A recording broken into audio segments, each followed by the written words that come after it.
Shalom Pak Bambang, saya mau izin bertanya, bagaimana sejarah kata Allah? Mohon pencerahannya. Saya ingin memberi contoh memasuki dalam sebuah kajian tentang pemakaian kata Allah di dalam kanun al-iman. Kanun al-iman itu adalah regula fide, dasar keimanan seluruh gereja sebelum skisma, sebelum perpecahan. Sebelum gereja kemudian terpecah-pecah menjadi ortodok, katolik, protestan, dasar seluruh gereja semesta sebelum perpecahan itu adalah kanun al-iman atau regula fide yang ditetapkan khususnya di Majma' al-Mas'uniyah fi Nikaya, yaitu konsili oikumenis di kota Nikia, dan yang kedua konsili oikumenis di Konstantinopel. Nah, ini setiap kali kita ibadah, baik itu ibadah liturgi suci, Qudas al-Ilahi, maupun itu adalah ibadah-ibadah harian yang tadi disebut dengan sholat tadi, sholat 7 waktu, selalu dibaca itu. Nah, bagian yang pertama itu begini, kalau di dalam terjemahan Koptik ya diawali dengan bil haqiqati nu'min, dengan sesungguhnya kami beriman, kami percaya bi ilahin wahid, kepada satu sembahan, kepada satu ilah, Allah, yaitu Allah, al-abu, sang bapa, tubit al-kul, yang menguasai, yang mengendalikan, yang mengontrol segala sesuatu, khaliqus sama'i wal ard, pencipta langit dan bumi, kulu mayura wa ma la yura, baik yang kelihatan maupun yang tidak kelihatan. Kalau kita perhatikan kanun al-iman ini semuanya bisa ditemukan rujukannya pada kitab suci, bukan hanya Injil tapi juga dalam Taurat, di dalam kitab Mazmur yang di kalangan orang Arab tertentu disebut Jabur, itu semuanya ada. Misalnya aku beriman kepada satu-satunya sembahan, satu-satunya ilah. Bukankah itu adalah Sema Yisrael Adonai Elohenu Adonai Echad? Dengarkanlah wahai orang Israel, Tuhan Allah yang kita sembah, Tuhan itu Echad, Tuhan itu Esa.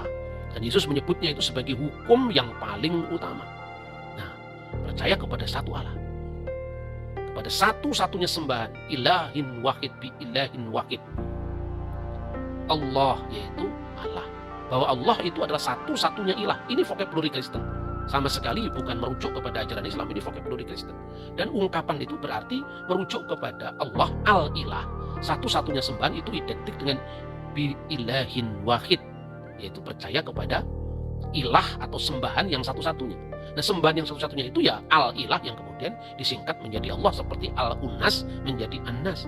Maka di dalam Alkitab terjemahan bahasa Arab, Good News Arabic Bible yang diterbitkan di Beirut, 1 Korintus pasal 8 ayat 4 itu dalam terjemahan bahasa Arab adalah wa alla ilaha illallahul ahad, dan tidak ada ilah yang lain kecuali Allah yang Maha Esa. Kenapa la ilaha illallah? Nah, itu memang terjemahan Alkitab dalam bahasa Arab, bukan karangan saya. Kalau Anda tidak percaya, langsung saja itu Anda hunting atau Anda cari, itu tulis saja Alkitabul Muqaddas, terbitan dari Darul Kitabil Muqaddas fi Syarqil Awsat di Beirut. Tulis saja di situ, akan ketemu langsung bahwa la ilaha illallah itu dijumpai dalam Alkitab terjemahan bahasa Arab sebagai terjemahan dari bahasa Yunani aslinya, Eudeis Theos Eimiheis. Ya, Eudeis Theos Eimiheis, atau menurut Textus Receptus, Eudeis Theos Ulteros Eimiheis diterjemahkan dengan la ilaha illallah al-ahad. Ini semua dari Alkitab. Makanya dikatakan aku percaya, sesungguhnya aku percaya kepada satu ilah, yaitu Allah Bapa. Nah, orang biasanya salah paham. Kenapa harus Bapa? Apakah Tuhan itu bergender laki-laki? Ini kelamin kata kalau di dalam bahasa Indonesia itu disebutnya, meskipun kita tidak mengenal itu ya. Di dalam bahasa Arab kan dikenal kalau bulan al-Qomaru itu laki-laki. Bukan berarti benar-benar bulan itu laki-laki. Padahal dalam bahasa Indonesia orang itu memuji istrinya, memuji kekasihnya, cantiknya seperti bulan. Jadi kalau di negara Arab bulan itu laki-laki. Matahari, asyams itu justru perempuan, itu kelamin kata. Tidak ada artinya laki-laki beneran atau perempuan beneran. Nah, sekalipun mungkin bagi perasaan teologis orang muslim, kata Bapa untuk Allah itu dianggap tidak sesuai dengan akidah Islam. Ya tentu dalam konteks dialog, sekalipun kita tidak dalam posisi meyakini, tetapi dialog yang sejati kita bisa memahami. Jadi artinya secara historical background, munculnya setiap agama itu kan selalu dia merupakan reaksi dari tantangan zaman pada masanya. Kenapa Islam sangat sensitif misalnya dengan kata anak bapa dalam kaitannya dengan Tuhan karena penyembahan berhala pada masa sebelum Islam di mana Alata, Usa dan Manat sebagai putri-putri dari Allah. Tetapi konteks seperti ini tidak dijumpai di dalam monoteisme Yahudi. Jadi ungkapan Tuhan sebagai Bapa itu tidak hanya ada di lingkungan Kristen. Orang Yahudi pun mengenal doa Avinu Sibasimayim, Bapa kami yang ada di surga.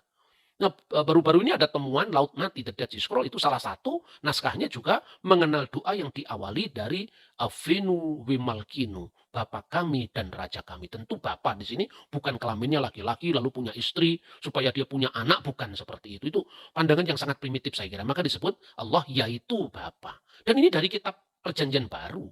Misalnya, falana ilahun wahidun. Maka bagi kita hanya ada satu Allah. Satu ilah, satu sembahan. Huwallah yaitu Allah al-ab Bapa. Minhu kulusain alladzi minhu kulusain wa ilaihi narji'u.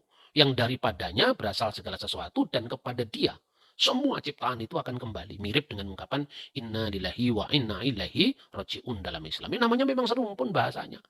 Allah sang Bapa yang maha kuasa, terjemahan dalam bahasa Arab yang lazim baik itu dalam kanun Al-Iman Koptik, Siriak, Yunani, tidak hanya gereja Ortodok dan juga gereja Katolik, Maronit, semuanya menerjemahkan Dobit Al-Kul. Yang mengendalikan, yang mengontrol, yang menguasai segala sesuatu, itu terjemahan dari bahasa Yunani Pantokrator. Pantokrator itu yang mengendalikan, yang menguasai segala sesuatu, yang maha kuasa. Qalikus sama'i wal ard. Qalik langit dan bumi. Dan itu jelas kitab Taurat diawali dari kata tadi yang saya baca. Fil badi'i khalaqallahu samawati wal ard. Pada mulanya Allah menciptakan langit dan bumi. Bahasa aslinya Bereshit bara Elohim et samayim ve etza aretz. Kemudian kalik langit dan bumi. Kulu mayuro wa ma la yuro. Yang kelihatan maupun yang tidak kelihatan. Itu sejajar dengan Kolose pasal 1 ayat 16. Jadi Tuhan itu tidak hanya pencipta kita yang seperti yang kelihatan, tapi juga sesuatu yang imaterial yang tidak kelihatan. Itu penegasan yang pertama dalam kanun Al-Iman. Terjemahan bahasa Arab. Nah, melalui tayangan ini saya ingin memberikan contoh sebetulnya bahwa sekalipun Islam dan Kristen menggunakan banyak ungkapan yang sama, tapi tentu pemaknaannya berbeda. Tidak berarti kalau orang Kristen menggunakan kata Allah berarti konsepnya sama dengan Islam. Ya sama kalau kita di Indonesia mengenal Tuhan. Apa Tuhan dalam konsep Islam sama dengan Tuhan dalam konsep Hindu? Kan tidak. Tetapi sebetulnya Tuhan yang menciptakan alam semesta, langit, bumi, laut, dan seisinya, itu adalah Tuhan yang satu saja. Baik itu dipahami secara berbeda-beda oleh umatnya, Tuhan tidak akan bertambah dengan bertambahnya pemahaman itu. Makanya kadang-kadang orang belajar agama itu yang lengkap lah mas. Jangan hanya melulu pada teologinya sendiri, bahasanya sendiri, kemudian malah bahasa diidentikan dengan agama tertentu. Saya kira itu pola pikir ahistori. Orang sering bertanya, kalau di Kristen disebut Allah, di Islam disebut Allah, ini Tuhannya siapa? Sejak kapan kata Allah dikaitkan dengan Tuhannya agama tertentu? Cobalah baca sejarah Arab sebelum zaman Islam. Cobalah pakai sumber-sumber Islam sendiri. Misalnya nggak usahlah pakai sumber-sumber Kristen ya atau sumber-sumber non-Islam. Pakai sumber Islam sendiri. Bahwa nama Allah itu muncul tidak hanya di masjid tapi juga di sinagog-sinagog, di gereja-gereja itu tercatat dalam Al-Quran. Artinya apa? Al-Quran jadi menyaksikan bahwa istilah Allah itu sudah dipakai di lingkungan Yahudi, di lingkungan Kristen, dan kemudian diteruskan, dilanjutkan oleh Islam.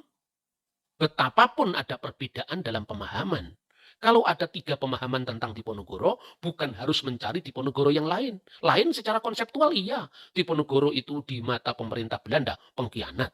Diponegoro di mata kita itu adalah pahlawan.